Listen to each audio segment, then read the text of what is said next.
Hey, it's me. Let's talk some Norse. Let's talk some Norse mythology. Norse mythology. Real quick, just a reminder.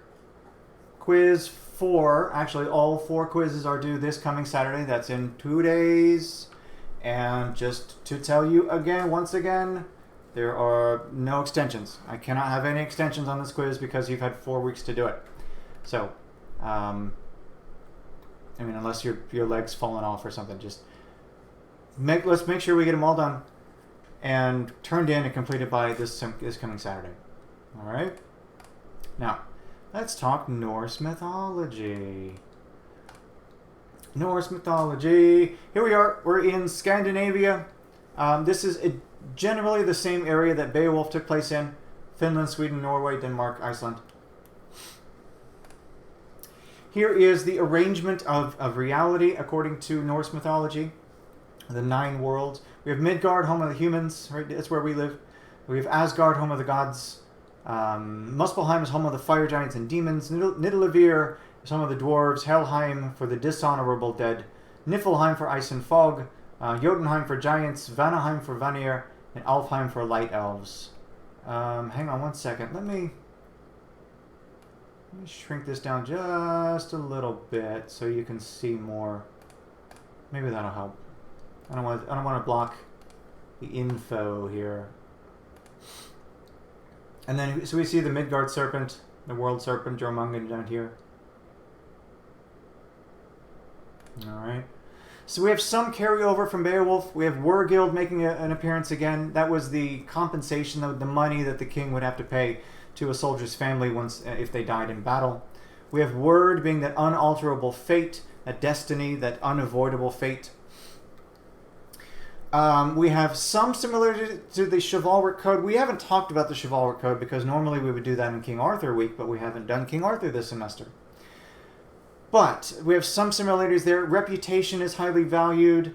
There's a hierarchy of loyalty. You are to place your king above all else, and then your family, and then friends after that. These 3 women here are the Norns. They are the weavers of fate. They are... they make appearances in later stories, later myths. The 3 witches. When Macbeth comes across the 3 witches, those are an allusion to, a reference to the Norns here.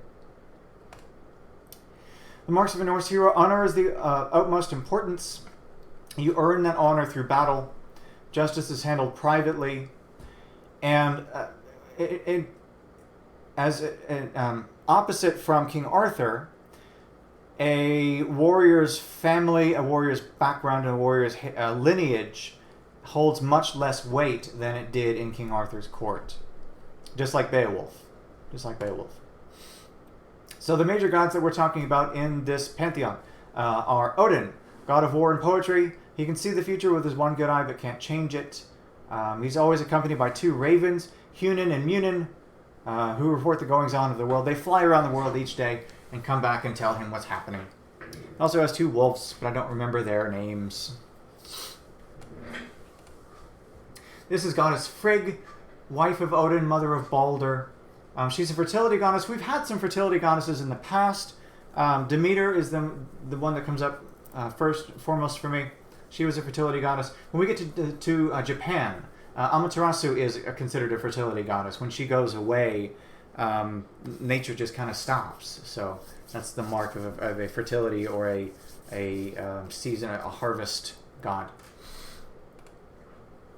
Here's Thor, son of Odin and Frigg, the strongest god of thunder, worshipped by peasants and farmers. He was worshipped by farmers and peasants because he was the god of storms and rain, right? And farmers need rain to make the crops grow. He rides a chariot pulled by 2 goats. Here we have the goats, Tangrisnir and Tangnostur. I can't speak Scandinavian. Have you heard Scandinavian people talking? They make there's a lot of vowels. Like they don't have enough consonants. Put more consonants in your language. I don't understand what you're saying. It's very complicated. So I don't know how to say these words. Anyway, Ymir. Ymir was the first being created to come into existence. Wearing a belt for some reason. Why is he wearing a belt? Who made the belt? What? Did he make his own belt? What did he make it from? That's a very strange picture. How does he know how to make a belt? It doesn't matter. Anyway. He was created from the warm air of Muspelheim mixing with the cold air from Niflheim. Remember, Muspelheim was the land of fire giants and lava. Niflheim was the land of ice and fog. All right, so those air... Now remember, what does that remind us of? There's another myth that we've read that something similar has happened. All right, I'm listening. You can tell me? That's right, Enuma Elish. The beginning of the Enuma Elish. Apsu, god of sweet water, and Tiamat, goddess of salt water, mixed and created Mumu, god of mist. Something similar happened here. And his body was set up as foundation for the world. This is the dismemberment creation motif. We've seen that in Tiamat, where her body was used to create the world. We will see that again in Panku in China. But here, Ymir's body is used as the basis for where we are, what we're standing on. Here are the Norns again. These are the weavers of fate. Most prominent are past, present, and future, Erd, Verdandi, and Skuld. They established the laws that determine the lives of all human beings. Here we can see them weaving something. I think that they're weaving Jormungand, the world serpent here. It looks like it to me. Loki is son of a frost giant and a goddess, but he's still considered one of the Asgardian gods. Kind of. He was adopted into it. He's not evil, but he's very mischievous. He makes a lot of problems. He has 4 children. He has Fenrir, Sleipnir, Hel, and the world serpent. Here is the small family tree. Here Ymir at the beginning, the giants. Odin comes from Bor and Bestla, along with his brothers Vili and Ve. Loki is over here. He has children, Hel, Sleipnir, Fenrir, Jormungand. And then we have Thor and Hermod and Balder and Freya's down here. Freyr, Heimdall, all of them. All of them. So, the locations, so that picture I showed you of the tree at the beginning, here's a little bit of a better description of each realm, of the 9 realms. Asgard is home of the Aesir, or the main group of gods. Midgard is where we live. Muspelheim is home of the fire giants and demons. Alfheim is home of the elves. Vanaheim is home of the Vanir, which is a lesser group of gods, including Freyr and Freya. Nidavellir is where the dwarves live. Jotunheim is where the giants live. Niflheim is where the ice, fog, and mist are. And Helheim is home of Hel, Loki's daughter, and the dishonorable dead. So we can see we're here in the middle. There's the world serpent down at the bottom. I used to have some more slides. I talked about Hel, I talked about Freya, I talked about Freyr, but I had to take a lot out. We're so pressed on time this semester. I can't get into everything I wanted to get into. So let's talk about specifically about this myth here. So in the beginning, Ymir arises.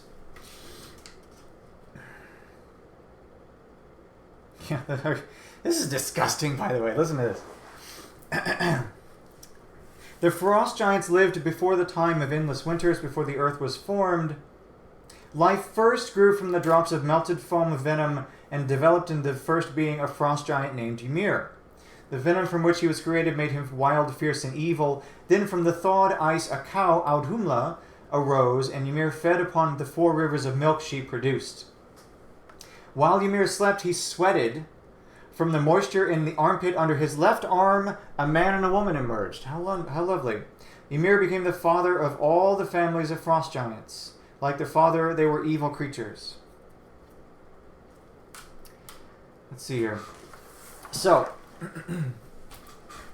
eventually, there are some other characters that come into being, like this. Audhumla constantly licked a salty block of ice. By the evening of the first day, a head of hair had appeared. By the second day, the male's entire head had become visible.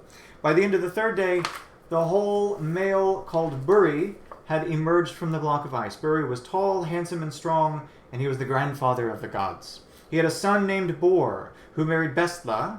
Bor and Bestla had 3 sons who became the first Norse gods, Odin and Vili and Ve. So we have 3 brothers, Odin and Vili and Ve, children of Bor and Bestla. And they decide to slay Ymir. Remember, Ymir is a frost giant, but he's evil. He's a monster. So they kill him. And what happens to his blood? Well, let's find out here. Yep.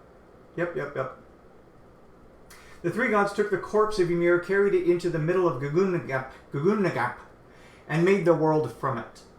From his flesh they molded the earth. From his blood that poured from his wounds they made the salt sea and laid it around the earth. From his mighty bones they fashioned the mountains. From his smaller bones, jaws, and teeth they formed rocks and pebbles. From his hair they created forests. From his skull they made the sky and set it in the form of an arch over the earth, with a dwarf holding up each of its 4 corners. Then they tossed Ymir's brains into the air to create storm clouds. Think about that next time it rains. That's Ymir's brain juice falling on you.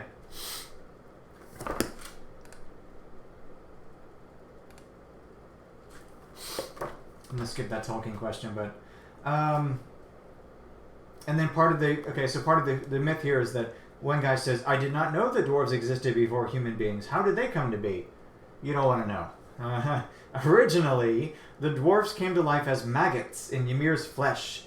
The god gave them the appearance of people and also gave them human understanding. The dwarves still live in dark places of the earth and in rocky caves in the land called Nidavellir. Alright, so the dwarves were maggots. Gross insects crawling around on Ymir's flesh. I'm going to skip that Tolkien question. There's a lot of Tolkien in these. What about the sun and the moon? What about the sun and the moon? Let's see here.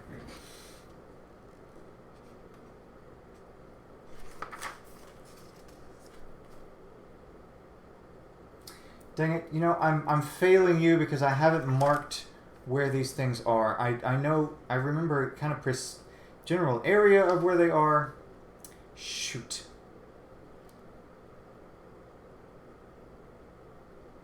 Okay, here we go. The gods fashioned the burning embers and the sparks that blew out of Muspelheim into stars and placed them into fixed locations in the midst of Gunungagap to give light to heaven above and the earth below. They arranged for the sun and the moon to travel through the sky every day in order to create day and night and the seasons. The sun travels quickly because a wolf is chasing her. When this world comes to an end at the time of Ragnarok, he will catch her. Another wolf runs in front of the sun chasing the moon. In the end, at Ragnarok, the moon too will be caught. So there are wolves chasing the sun and the moon across the sky. So humanity is created in this myth. Let's see here. Yep. When the 3 gods were walking along the shore of the salt sea, they found 2 trees, an ash and an elm. They created the first man, Ask, from the ash tree, and the first woman, Imbla, from the elm tree. So, again, I tell you, we have both examples of that recurring theme in this myth, right? We have the catastrophic global flood and the death of Balder at Ragnarok, and we have human beings being created from some natural element. Here they're created from trees, an ash and an elm. Odin gave them blood and the breath of life. Vili gave them understanding and the power of movement. Ve gave them shape and the ability to see, hear, and speak.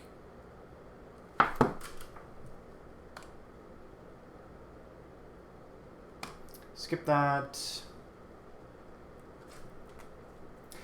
At the end, when Ragnarok happens, Odin's son Vidar and Vali will live where Asgard once was. Odin's grandsons Modi and Magni will join them and will claim Mjolnir, their father's hammer. Finally, Balder will return from the land of Hel and join the group. Together, the gods will remember the knowledge of the High Ones, the World Serpent, Fenrir, and Ragnarok, that evil will have left the earth.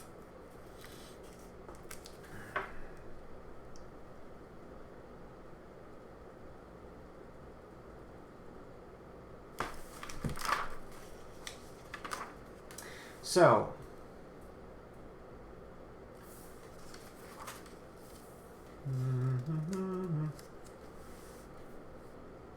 Here we go.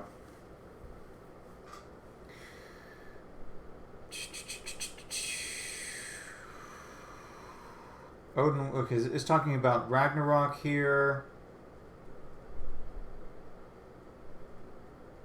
For 3 winters, bloody wars will be waged throughout the world. Brother will strike brother with sword and axe, and both will die. Incest and adultery will become common. No mortal will show another mercy. Evil will run wild upon the earth, destroying relationships among family, friends, and clans. Finally, the world will lie in ruins.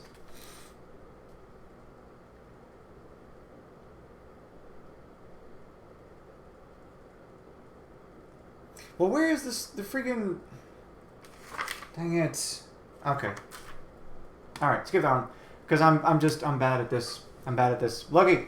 So here's Loki again. So here's a good picture of Fenrir and Jormungand and Hel. Hel is interesting because she's referred to as half living and half dead. He can change his appearance and form. So we see a lot more of this in Sigurd. In Sigurd the Volsung, Loki does a lot more shape-shifting and changing his appearance.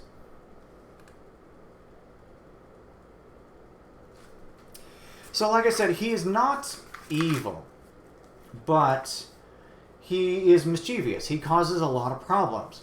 One of the problems that he causes is the end of the world. And he does so by tricking Hoder into killing Balder.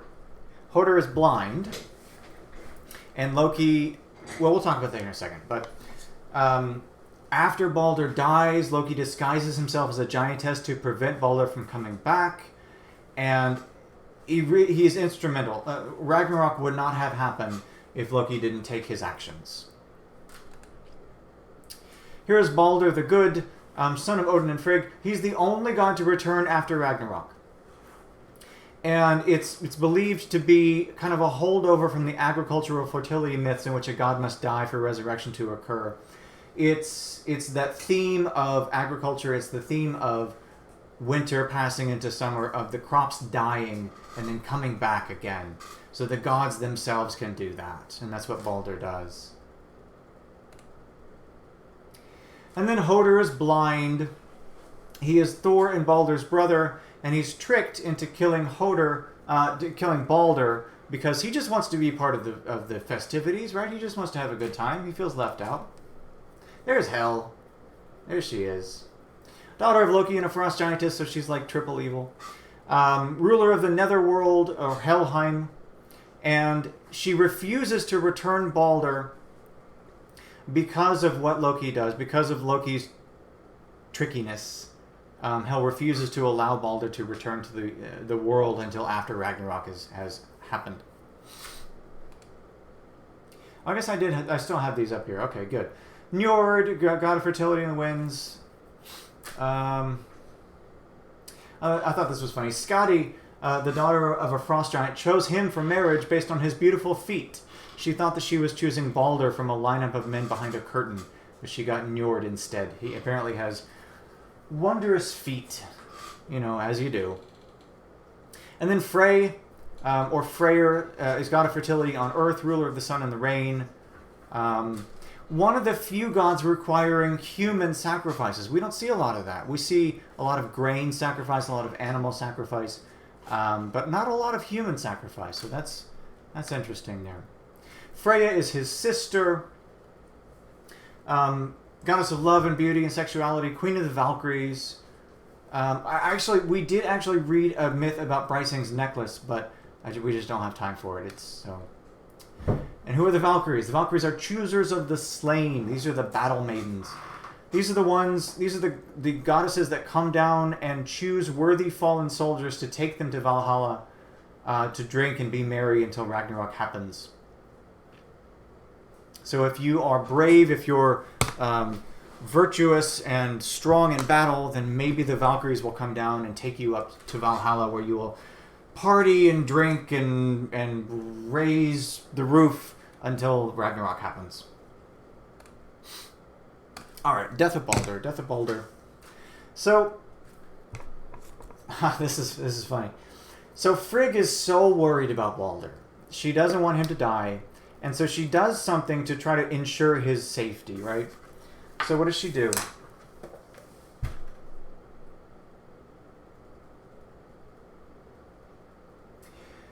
she decided to search the world for whatever could possibly endanger Baldur's life.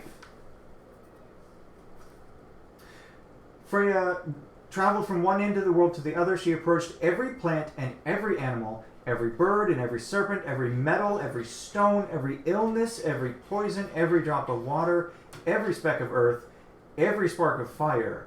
And she made each in turn swear a sacred oath that it would do nothing to harm Baldur. They were happy to do as Frigg asked, for they too loved Baldur. Did I say Freya? I'm sorry, I meant Frigg. So she goes around and asks literally everything. Not everything, but everything and every person and every concept, whatever, to not harm her baby boy. And they all agreed. Except one thing. She overlooks one thing. What does she overlook? What does she overlook?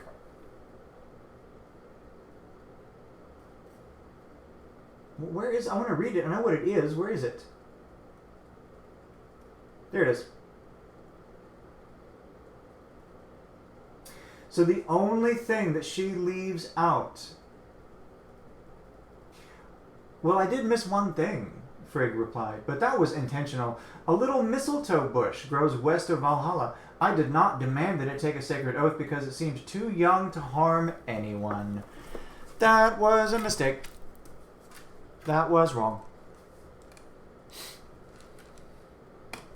Skip that one. Loki goes to Frigg to try to talk to her and find out what Baldur is susceptible to. What is his line of questioning? What does he say? Have you really demanded an oath from everything in the world? Frigg says, yeah. And Loki says, you certainly seem very sure of yourself. If it were my son, I would fear that I have overlooked something. But you must know that you have missed nothing. And Frigg said, well, I didn't do the mistletoe.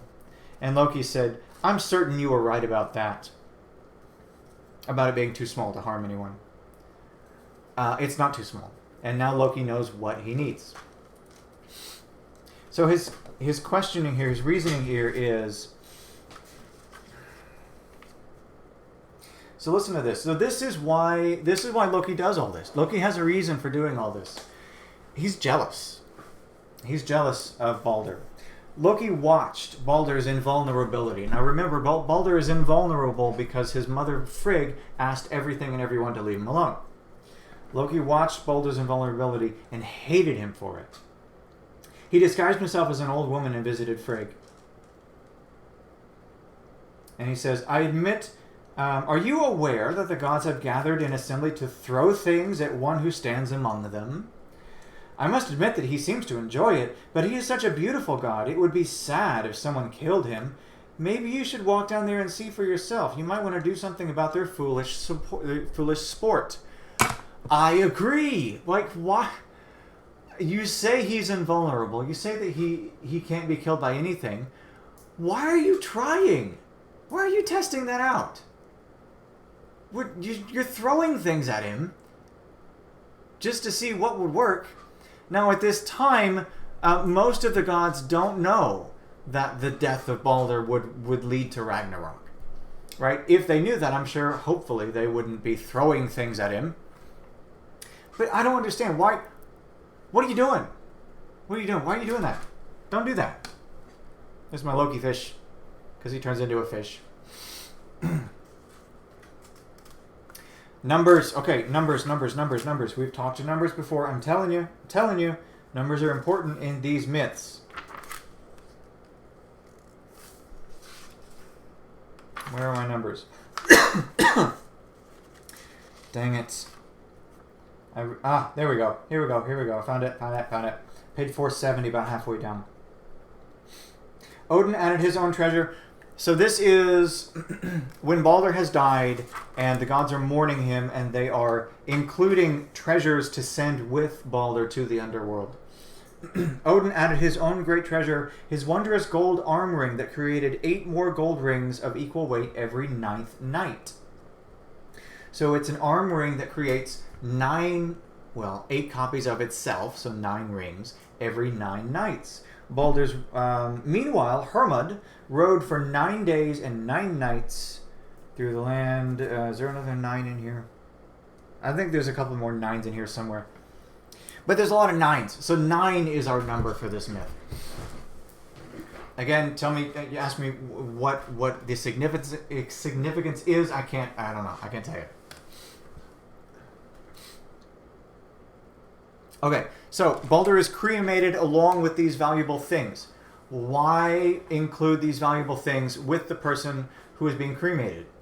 Well, it's so they can take it with them into the next life, the next realm, the next world. And we have proof in this myth that happens. We have proof in this myth because Hermod travels down into the underworld to find Balder and bring him back. This is Balder talking to Hermod here. Thank you for making this long, fearsome journey on my behalf. The gods call you Hermod the Bold for good reason.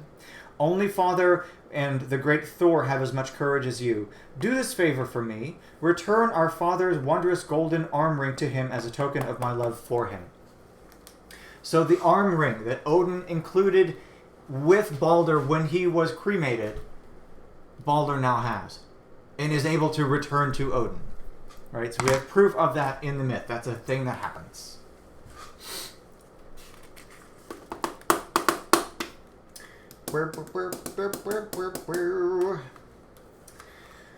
So Loki, Hermod goes down to the underworld. He finds Hel and he says, "Hey, can you please let Balder come back?" And Hel says, "No." And Hermod says, "Yeah, but please though."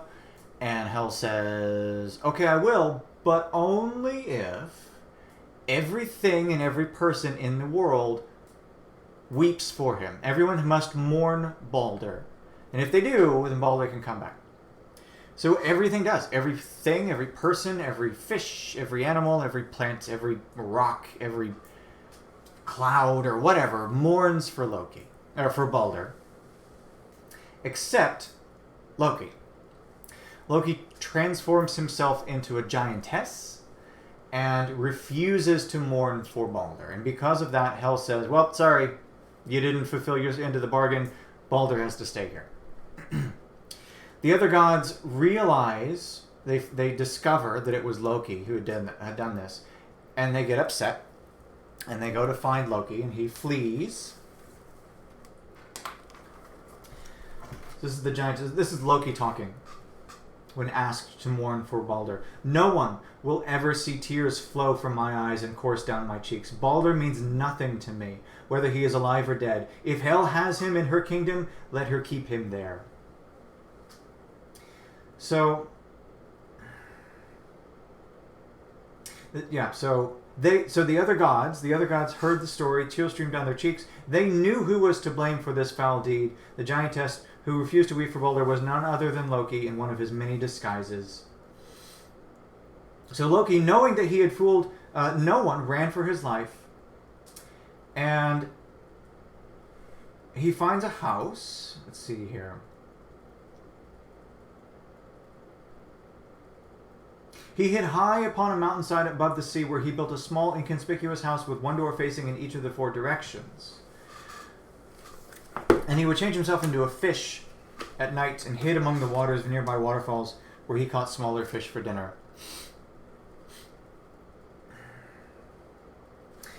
And at night he would sit by the fire and amuse himself by trying to imagine what device the gods would use in their attempt to capture him.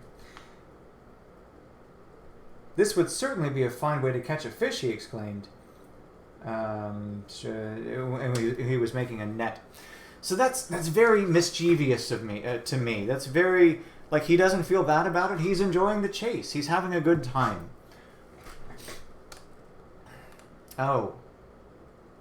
Okay. Well. All right. So the rest of the myth is, the gods do find Loki. They punish him. They tie him to a rock and then put a snake above his head where it drips poison on his face. And then Ragnarok happens, and there's a great battle, and a lot of the gods die. And let's see here.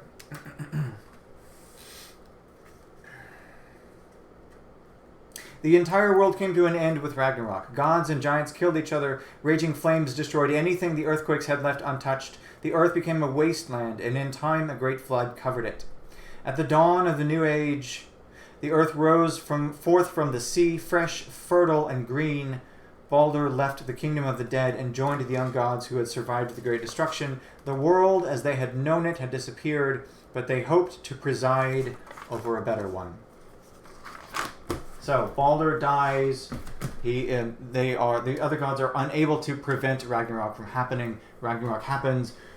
Most all of the gods and all living things are destroyed, and Balder comes back to begin again, to make a new world from that. Short little fun story. Pretty short. Hey, 30 minutes. Hey, how about that? How about that one? 30 minutes. Okay, that's it. That's all I got for you this week. 4 quizzes due Saturday. And then I'm having a bit of a... Here, let me show you something real quick. I'm having a bit of a complication with the remaining 2 quizzes. And the reason for that is quiz 5 covers, you can see here, quiz 5 covers the Ramayana, China, and Japan. The problem with that is that the Ramayana is lesson 6, which is next week, and China and Japan are the week after that. So I could move that quiz to the week after that, give you 1 week break. The problem with that is that would make quiz number 6, our final quiz, fall on our last week. And the reason I'm reluctant to do that is that we have our paper due that final week, and we have our final exam due that final week. That's a lot. That's a lot to be responsible for in 1 week. So, what I'm probably going to do is shift around some of those questions on the quizzes. Probably what I will do is move around some of those questions so that that final week of class, the only 2 things that you are responsible for are turning in that final paper and or creative project and the final test. I think adding anything more to that final week is just too much. So anyway, I'll figure that out. I will let you know before next week what I'm going to do about that, and I'll try to make it easy on you. But that's all I got for you right now, so enjoy your weekend, and I will miss you, and goodbye.